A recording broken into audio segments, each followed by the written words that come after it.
Bienvenue dans notre émission La Minute Fiscale Racine. Au programme IFI, premier bilan 1 an après. Et avec moi pour en parler, Alexandre Courreau, bonjour. Bonjour. Alexandre, avant d'aborder la thématique pleinement, est-ce que vous pouvez nous rappeler pourquoi les pouvoirs publics ont décidé de limiter l'assiette de l'imposition de la fortune à l'immobilier? Bien sûr, il s'agissait d'un des grands projets du candidat Macron. Il partait du postulat que l'ISF avait la fâcheuse tendance de trop taxer le capital au détriment des petits épargnants et surtout de l'actionnariat familial des PME qui pouvait nuire à la pérennité de ces entreprises. L'idée était donc de recentrer l'impôt sur la fortune sur les actifs immobiliers afin d'inciter les contribuables à réinvestir leur argent dans l'économie réelle qui, elle, est génératrice de croissance et surtout d'emplois. Et le second objectif sous-jacent était d'inciter les grosses fortunes à revenir en tout cas s'installer en France. Alors ce changement ISF-IFI, j'imagine qu'il est globalement gagnant pour les contribuables. Effectivement, de prime abord, la question ne se pose pas, les contribuables sont gagnants.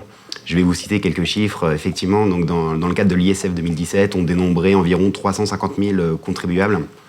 Aujourd'hui, on n'en dénombre plus que 150 000.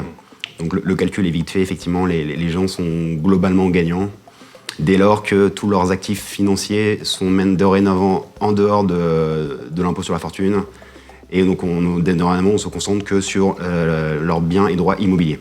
Alors vous évoquez les actifs financiers, justement. Qu'est-ce qu'il en est des sociétés immobilières? Est-ce qu'elles sont taxables à l'IFI ou pas? Alors oui, les sociétés, les parts et titres de sociétés restent dans le champ de l'IFI, mais au prorata de leur fraction immobilière. Ouais.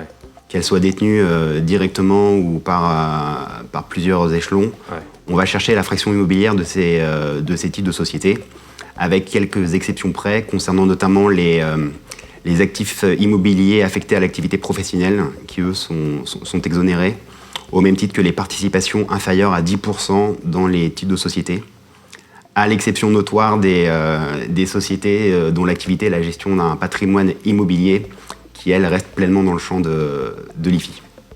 On l'a vu, réforme gagnante pour les contribuables. Est-ce que pour autant, cette réforme, elle n'a pas fait des perdants? Alors oui, il y a des gagnants, mais il y a malheureusement aussi des perdants. Notamment, certains contribuables ont vu leur situation durcie suite à cette nouvelle réforme. Il s'agit notamment des contribuables qui, à l'origine, pouvaient déduire l'intégralité de leur dette financière, qui aujourd'hui ne le peuvent plus, en application de certaines règles anti-abus, notamment concernant les dettes contractées directement ou indirectement auprès d'un cercle familial. Les deuxièmes grands perdants sont les organismes à but non lucratif, parce que malheureusement, qui dit baisse des recettes et du coup baisse de l'assiette taxable, dit baisse des dons éligibles aux réductions d'impôts. Je peux difficilement terminer cette interview sans évoquer la polémique du moment et vous poser une question à la fois simple mais compliquée. Est-ce qu'il faut rétablir l'ISF? Effectivement, c'est une question hautement actuelle qui déchaîne les foules. La question n'est pas forcément de savoir s'il y a des perdants, des gagnants, s'il faut ou non rétablir l'ISF. La question devrait davantage porter sur l'instabilité du régime fiscal français qui a la fâcheuse tendance à changer au gré des mandatures.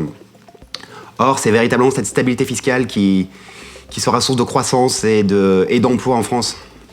Il faut arrêter de changer en permanence les règles du jeu et redonner de la visibilité aux investisseurs. C'est tout à fait ça. Alexandre Courreau, merci. Merci à vous. Et à très bientôt pour une prochaine émission, La Minute Fiscale Racine.